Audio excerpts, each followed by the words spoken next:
Hello guys, welcome to Sunrise computer centre में। जैसा कि कल हम लोगों ने पिछले लेक्चर में पढ़ा था एक्सेल में फार्मूला टाइप, आज हम इस नेक्स्ट लेक्चर में हम लोग यहाँ पर कवर करेंगे फार्मूला टाइप के बाद में नेक्स्ट आता है डाटा टाइप। जैसा कि हम लोगों ने फार्मूला टाइप में यहाँ पर कुछ ऑप्शंस देखे थे कि डिफाइंड नेम मैनेजर क्या होता है, इसके बाद में फार्मूला क्या होते हैं और वॉच विंडो क्या होती है। जैसा कि यहाँ पर कैलकुलेशन और ये वाले सारे ऑप्शंस मैंने क्या किए थे पिछली क्लास में देखे थे, यानी कि लेक्चर 7 में हम लोगों ने यहाँ पर देखे थे। आज नेक्स्ट लेक्चर में हम लोग यहाँ पर डाटा टाइप के बारे में पढ़ेंगे। डाटा टाइप का मतलब क्या होता है, डाटा टाइप का कार्य क्या है, तो ये सारी चीज़ें हम यहाँ पर देखेंगे। तो सिंपली शाम को यहाँ पर डाटा टाइप में सबसे पहला ऑप्शन यहाँ पर आपको मिलता है कि फ्रॉम एक्सेस, यानी कि फ्रॉम एक्सेस का कार्य क्या होता है। और फ्रॉम एक्सेस फिर फ्रॉम वेब मिलेगा, इसके बाद में फ्रॉम टैक्स, ऐसे ही आपको निम्न ऑप्शन मिलेंगे जो आपको सामान्यता फ्रॉम एक्सेस एग्जिटिंग लिस्ट क्या होती है, रिफ्रेश एंड ऑल रिफ्रेश क्या होता है, शॉर्ट क्या होता है, और फिल्टर्स क्या होते हैं, एडवांस फिल्टर क्या होते हैं, text to column, remove duplicate और डाटा वैलिडेशन, कंसोलेंट और व्हाट इफ एनालिसिस, ये सारे ऑप्शंस क्या होते हैं, तो ये हम आज के लेक्चर में कवर करेंगे। तो दोस्तों, अगर आपने हमारे पिछले वीडियो नहीं देखे हैं तो आप यूट्यूब चैनल पर सनराइज कंप्यूटर सेंटर हरदोई डाल के आप चेक कर लीजिएगा, प्ले लिस्ट में आपको ये सारे वीडियो मिल जाएंगे। नेक्स्ट आता है, बात करते हैं कि फ्रॉम एक्सेस क्या होता है। फ्रॉम एक्सेस दोस्तों ये होता है कि आपको अदर वेबसाइट से डाटा लाना। जैसे कि आप नोटपैड पर एक फ़ाइल बनाइए, वो भी यहाँ पर आएगी, और आप वर्डपैड पर बनाइए, वर्डपैड से भी आएगी। हाँ, MS वर्ड से आप भी फाइल ला सकते हैं, यानी कि अन्य फॉर्मेट से आपको डाटा यहाँ पर लाने के लिए हम फ्रॉम एक्सेस का प्रयोग करते हैं। तो कैसे लाएंगे, सिंपली हम चलते हैं एक अपने शीट पर। यहाँ पर ये शीट है, हम यहाँ पर क्लिक करते हैं और हमें यहाँ पर सिंपल सा ओपन करना है एक टेक्स्ट एडिटर, जिसको ओपन करते हैं नोटपैड। सिंपल सा हम नोटपैड यहाँ पर ओपन कर लेते हैं, और ओपन करने के बाद ये हमारे सामने कुछ नोटपैड का इंटरफेस आएगा, और यहाँ पर हमको एक शीट क्रिएट कर लेनी है।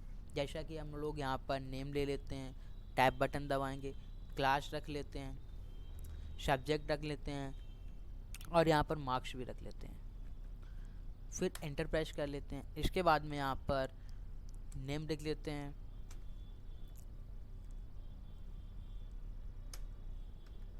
नानक, क्लास इनका लिख लेते हैं 10th। इसके बाद में सब्जेक्ट लिख लेते हैं हिंदी, इसके बाद में मार्क्स लिख लेते हैं 56। इस प्रकार से हम 2-3 एंट्री को कर लें। इस प्रकार से कुछ हम शीट को तैयार कर लेंगे। एक और एंट्री कर लेते हैं लोकेश की। इसके बाद में इनका क्लास में यहाँ पर 12th दे देते हैं, और यहाँ पर सब्जेक्ट इनका हिंदी कर देते हैं। इसके बाद में यहाँ पर हमको मार्क्स देना है, और सिंपल सा इसको हमें फ़ाइल को सेव कराना है। फाइल मेनू पर जाएंगे, सेव पर क्लिक करेंगे, और यहाँ डेस्कटॉप या किसी एक लोकेशन को चूज करके यहाँ पर फाइल को हम सेव कर देंगे। यहाँ पर एक नाम दे देते हैं, जैसे कि विकास दे दिया मैंने। सिंपल सा यहाँ पर हम एंटर बटन प्रेस करके ये फाइल को सेव कर लेंगे। इसके बाद इसको मिनिमाइज कर देंगे, और यहाँ पर फ्रॉम एक्सेस पर क्लिक करेंगे। फ्रॉम एक्सेस पर क्लिक करने के बाद में सिंपल हमारे सामने एक डायलॉग बॉक्स ओपन हो जाएगा, और इस डायलॉग बॉक्स में आपको वो फाइल खोजनी होती है।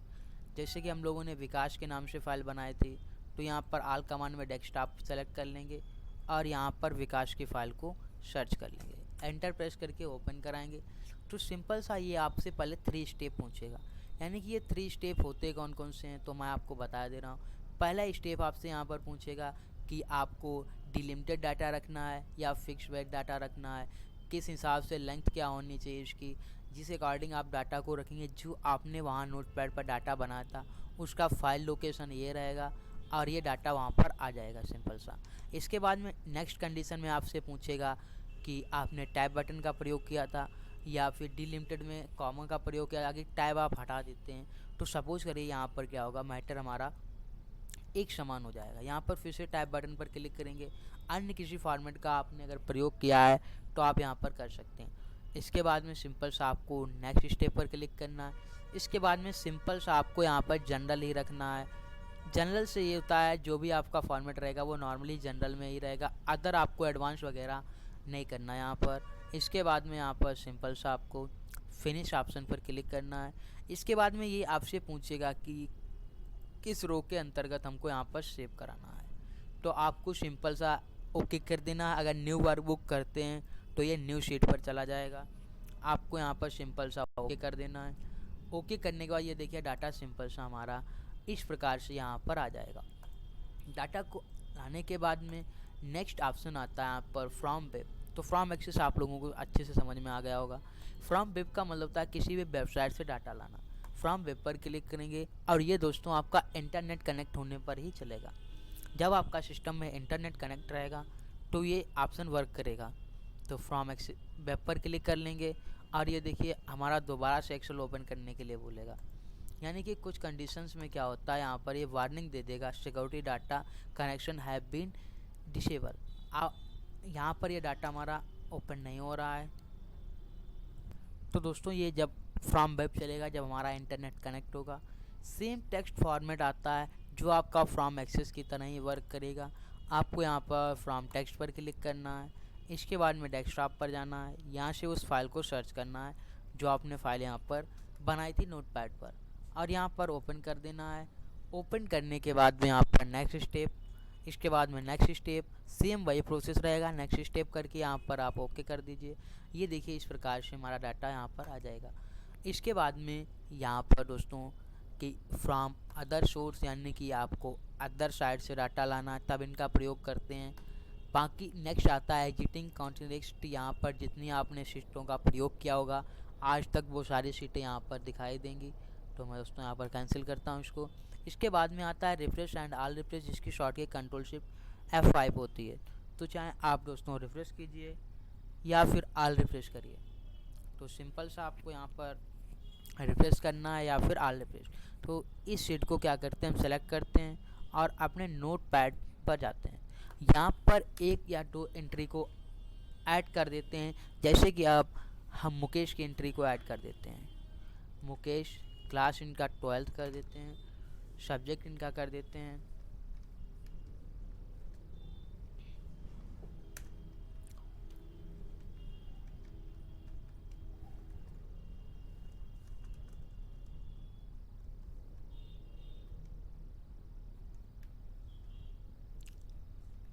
क्लास इनका 12th कर देते हैं, सब्जेक्ट इनका मैथ कर देते हैं यहाँ पर। इसके बाद में इनके नंबर यहाँ पर चूज कर देते हैं और इसको सेव करने के बाद में यहाँ पर मिनिमाइज करेंगे। और दोस्तों यहाँ पर नोटपैड वाले एंट्री पर ऑल रिफ्रेश या रिफ्रेश आप कीजिए, तो आप रिफ्रेश कर दीजिए यहाँ पर। और यहाँ पर वो विकास की फ़ाइल को यहाँ पर खोजना है, इंपोर्ट कराएंगे। जो एंट्री आपकी होंगी वो यहाँ पर ऑटोमेटिकली इंपोर्ट हो जाएंगी, यानी कि मुकेश की और राम जी की एंट्री यहाँ पर आपके सामने आ जाएगी। दोस्तों यहाँ पर एक डायलॉग बॉक्स शो करूँगा, अगर आप और एंट्री किए हैं तो उसको ओपन करना चाहते हैं तो ओपन कर सकते हैं। कैंसिल कर लेते हैं यहाँ पर सिंपल सा। इसके बाद में refresh all refresh, refresh status check करना है, तो ये फाइलें सारी यहाँ पर आपको दिखाई देती रहती हैं। तो यहाँ पर रिफ्रेश, यहाँ पर प्रॉपर्टीज़ आ जाएगी, यानी कि अदर कोई डिस्क्रिप्शन से डाटा लेना है उसके लिए प्रयोग कर लेते हैं। यहाँ पर आता है कनेक्शन, यानी कि विकास की फ़ाइल में कोई अगर कनेक्शन आपको करना है, ऐड करना है कोई वैल्यू, या यहाँ इसकी जगह पर कोई और वैल्यू आपको ओपन करानी है, तो सिंपल सा आप यहाँ पर उस नाम से ओपन करा सकते हैं। प्रॉपर्टीज़ पर आएंगे, यहाँ पर टाइमली आप रिफ्रेश कर सकते हैं जो भी आपको टाइम के अकॉर्डिंग करना है। और एडजस्ट कॉलम विद आता है, तो यहाँ पर कॉलम के अकॉर्डिंग भी एडजस्ट कर। अब नेक्स्ट आता है short and filter. Short and filter का कार्य होता है कि A to Z, ठीक है, यहाँ पर आपको ऑप्शन मिलेगा A to Z और फिल्टर और एडवांस रिप्लाई और क्लियर का ऑप्शन मिलेगा। तो सिंपल से आपको A to Z यानी कि A के अकॉर्डिंग चलना है, A से Z तक, और Z to A में आपको Z से A के अकॉर्डिंग चलना है। सिंपल सा A to Z करेंगे तो यानी कि सबसे पहला नाम आपका देव से आएगा, यानी कि D है, फिर लोकेश, फिर मोहन, फिर यहाँ पर मुस्कान, फिर नानक, राम जी और रानू। यही आप Z to A करते हैं तो यहाँ पर क्या होगा, पहले रामू की एंट्री यहाँ पर आपके सामने आ जाएगी। तो दोस्तों समझ गए होंगे A to Z and Z to A क्या होता है। इसके बाद में नेक्स्ट आता है फ़िल्टर।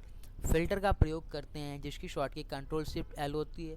फ़िल्टर का मतलब होता है कि ढूंढना, किसी भी चीज़ को ढूंढना। यहाँ पर क्लिक करेंगे, जैसे कि यहाँ पर आपको क्लास के अकॉर्डिंग मैं चेक करके बताता हूँ। आप यहाँ पर क्लास पर क्लिक कीजिए, यहाँ से आपको 10th और 12th क्लास के बच्चे मिल रहे होंगे।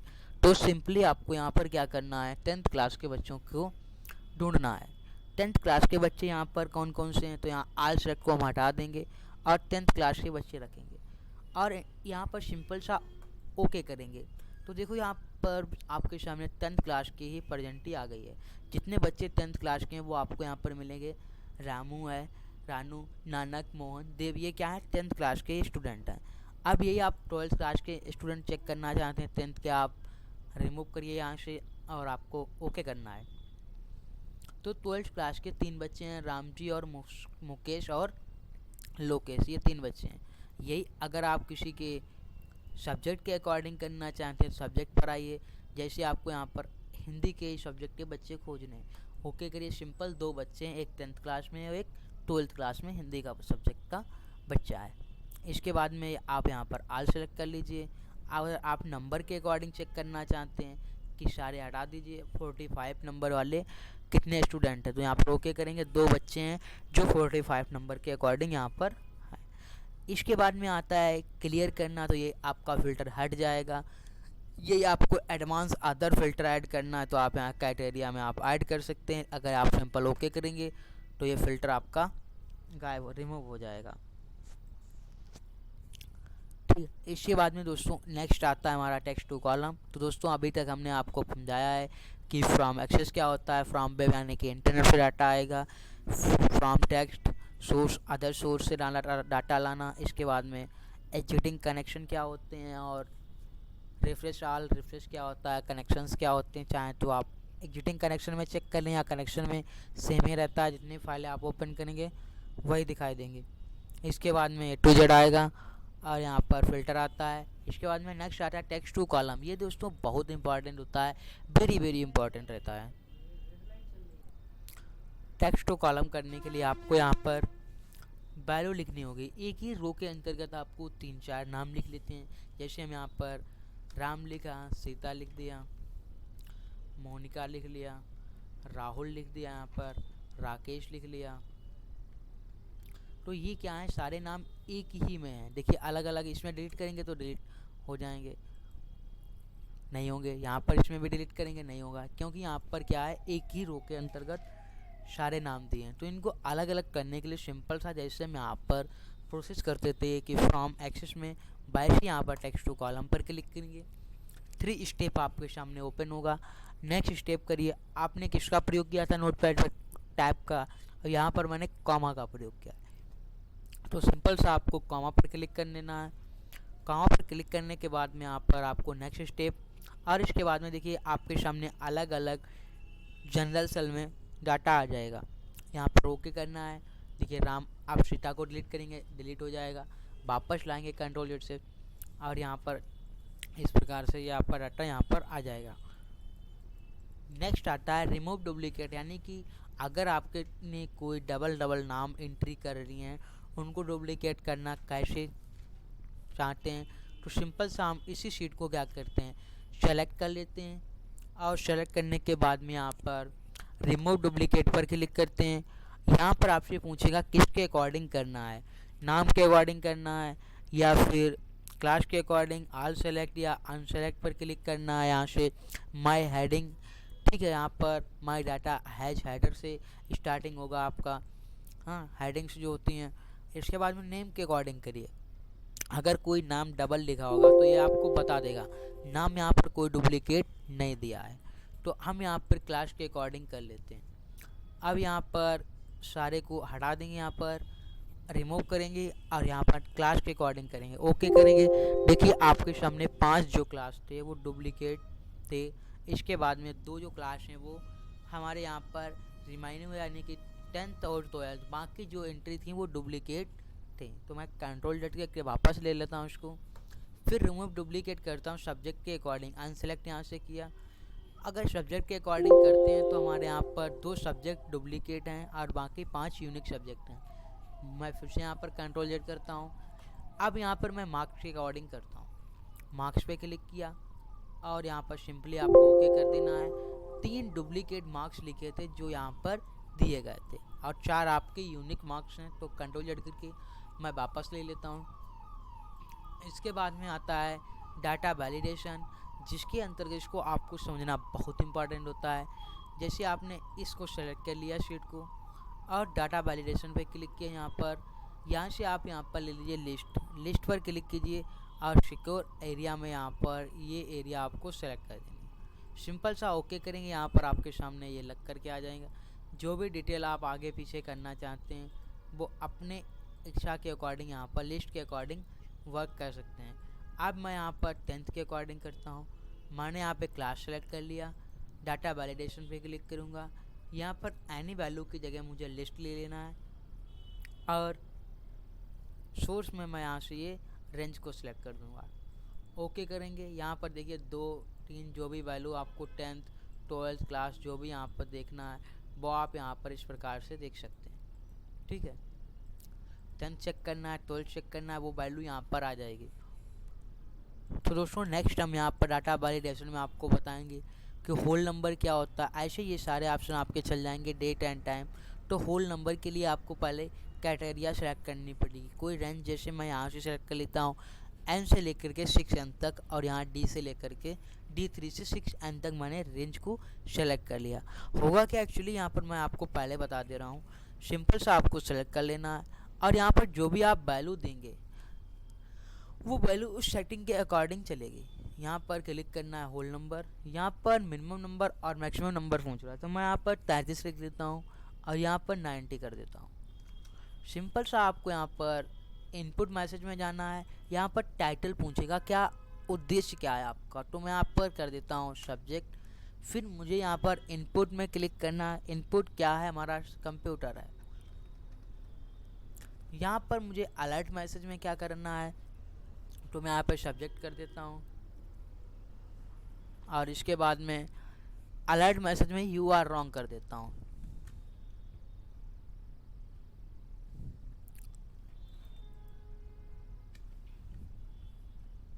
यू आर रॉन्ग लिखने के बाद में यहाँ पर देखो जैसा कि हम यहाँ पर 90 से प्लस की वैल्यू डालेंगे तो ये बोलेगा गलत है, और 30 से कम वैल्यू डालेंगे 33 से तो ये बताएगा कि वैल्यू हमारी गलत है। यहाँ पर ओके करेंगे। सिंपल सा सब्जेक्ट और कंप्यूटर लिख कर आएगा। पहली वैल्यू हम यहाँ पर दे देते हैं कि 52, तो देखिए यूनिक वैल्यू है। यही मैं 69 दे देता हूँ, ये भी वैल्यू ले लेगा। यहाँ पर 63 दे देता हूँ, ये भी वैल्यू आ जाएगी। 23 जैसे मैंने वैल्यू दी तो यहाँ पर बोलेगा रिटेक, क्या है ये गलत है। मैं इसको दोबारा से करता हूँ तब भी ये बोलेगा यू आर रॉन्ग, आप गलत वैल्यू ऐड कर रहे हैं। यहाँ पर मैं यहाँ पर 33 वैल्यू देता हूँ तो ये यूनिक वैल्यू है, और मैं 36 देता हूँ तब भी ले लेगा। यहाँ पर मैं जैसे ही 31 वैल्यू दूंगा तो ये क्या करेगा, गलत है, रिटे बता देगा। यहाँ पर नेक्स्ट वैल्यू मैं कोई भी जैसे इस प्रकार से कोई भी वैल्यू मैं यहाँ पर दे देता हूँ।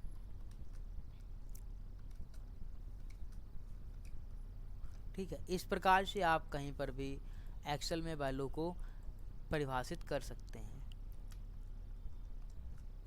नेक्स्ट हमने जैसे बोला था यहाँ पर कि 90 प्लस वैल्यू आप नहीं देते। 90 वैल्यू दी, 89 वैल्यू दे दी। यहाँ पर 91 जैसे आप वैल्यू देंगे तो बोलेगा यू आर रॉन्ग, क्या है ये वैल्यू क्या है आपकी गलत है, तो आपको यहाँ पर रिटेक कर देना है। सिंपल सा बैक कर लेते हैं यहाँ पर 85। तो इस प्रकार से हमारा डाटा वैलिडेशन में होल नंबर का ये वर्क रहता है। तो मैं यहाँ क्लोज कर देता हूँ। सिंपल सा इसको मैं हटा देता हूँ Ctrl+Z करके। इसके बाद में नेक्स्ट आता है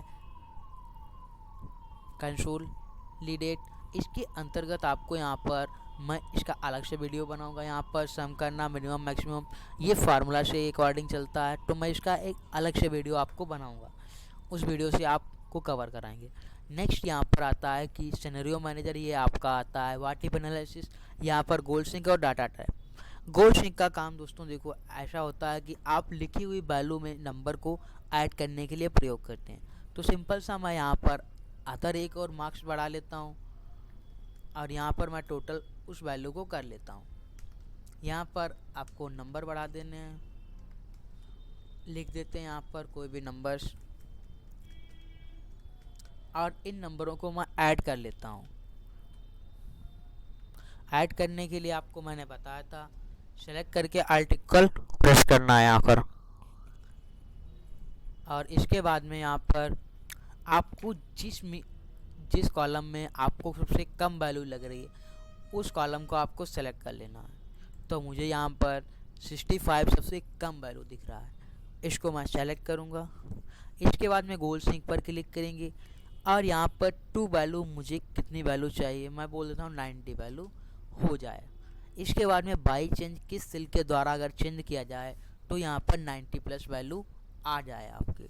तो मैं यहाँ पर क्लिक कर देता हूँ और यहाँ पर मैं ओके करूँगा। सिंपल सा ये वैल्यू यहाँ पर चेंज होकर के आ जाएगी कि यहाँ पर इतनी वैल्यू चेंज की जाए तब जाकर के यहाँ पर 90 वैल्यू हो गई, यानी कि 35 वैल्यू चेंज कर दी जाए। इसके बाद में मैं यहाँ पर नेक्स्ट आपको बताता हूँ। तो गोल्ड सिंक आप लोग समझ गए। डाटा टेबल मैं आपको एक टेबल के रूप में बताऊँगा जिससे आप अकॉर्डिंग आप टेबल को क्रिएट कर सकते हैं। सिंपल सा आपको यहाँ पर 10 तक डिजिट लिख लेने हैं।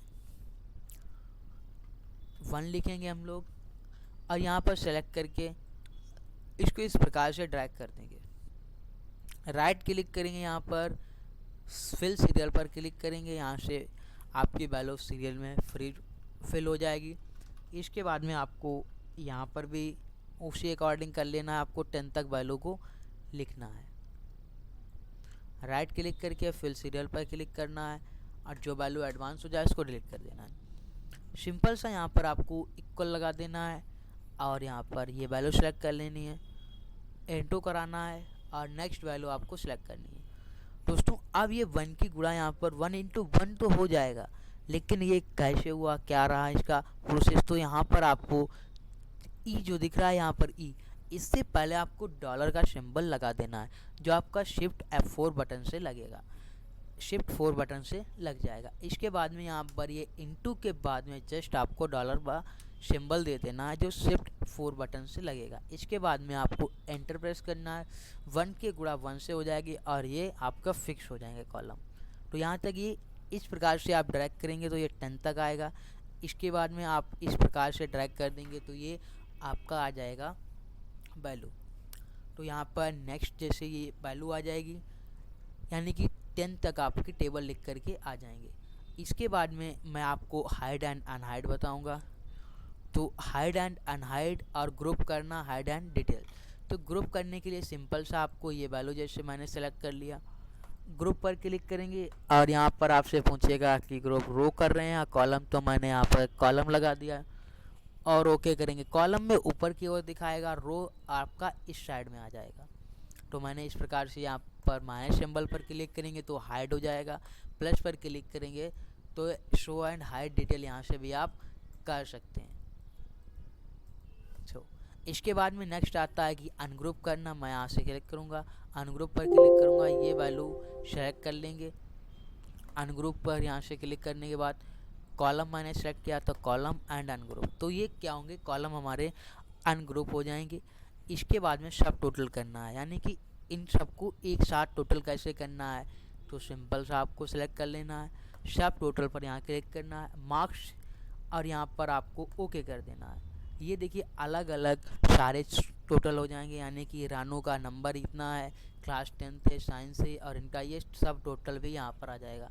राम जी का भी सेम आएगा, नानक का भी और मुकेश का भी यहाँ पर आ जाएगा। ये सारी वैल्यू क्या होंगी, इस प्रकार से आपके टोटल यहाँ पर आ जाएंगे। जैसे आप यहाँ माइनस करते जाएंगे वो वैल्यू हाइड होती जाएगी, यानी कि शो एंड हाइड डिटेल यहाँ पर आप कर सकते हैं। तो मैं यहाँ पर सिंपली इसको सेलेक्ट कर लेता हूँ। रिमूव करने के लिए आपको सेलेक्ट करना है, यहाँ से रिमूव आल पर क्लिक करना है और मैं यहाँ पर रिमूव आल क्लिक करूँगा, ये वैल्यू हमारी क्या होगी, रिमूव हो जाएगी। इसके बाद में नेक्स्ट ऑप्शन यहाँ पर हम लोग देखते हैं टेबल। टेबल में देखो आपको एक दोस्तों चेंजिंग करके बताता हूँ। जैसे आपने यहाँ पर टेबल बना ली, अगर आपको अदर कोई टेबल लिखना है 11 का तो आप 11 कर दीजिए, 12 का लिखना है तो आप 12 कर दीजिए। इन दोनों को सेलेक्ट करके आप आगे अगर ड्रैग करते हैं तो इस प्रकार से जिसका डिजिट का आपको टेबल चाहिए वो आप लिख सकते हैं। चाहे तो आप 100 का ले लीजिए, ठीक है, आप 99 का ले लीजिए, 33 का ले लीजिए, जिसका भी टेबल आपको यहाँ पर निकालना है वो आप इस ट्रिक के माध्यम से टेबल को निकाल सकते हैं। 88 का भी निकल आएगा, ये देखिए। हाँ, तो इस प्रकार से आप टेबल को निकाल सकते हैं। तो दोस्तों हमारे YouTube चैनल को लाइक एंड सब्सक्राइब किए बिना ना जाएं और ज़्यादा से ज़्यादा लोगों के पास शेयर करें। मैं आपके साथ विकास सर आपके लिए ऐसे ही मज़ेदार वीडियो लाते रहेंगे एक्सेल से संबंधित, और कुछ शॉर्ट की भी लाएंगे। इसके बाद में रिव्यू टाइप पढ़ेंगे नेक्स्ट लेक्चर में, और व्यू टाइप को भी कवर करेंगे।